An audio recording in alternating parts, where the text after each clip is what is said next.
حضرت ابو ذر غفاری فرماتے تھے مجھے میرے نبی پاک نے 6 باتوں کی وصیت کی تھی.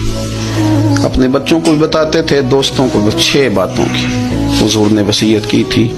سب سے پہلے حضور نے فرمایا تھا ابو ذر مسکینوں سے محبت کرتے رہنا. دوسرا نبی پاک صلی اللہ علیہ وسلم نے فرمایا تھا جب بھی دیکھنا نیچے والوں کو دیکھنا, اوپر والوں کو نہ دیکھنا.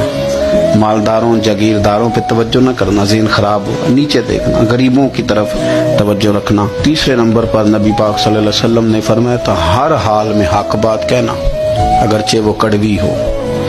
چوتھے نمبر پہ میرے محبوب نے فرمایا تھا اللہ کے معاملے میں کسی کی پرواہ نہ کرنا.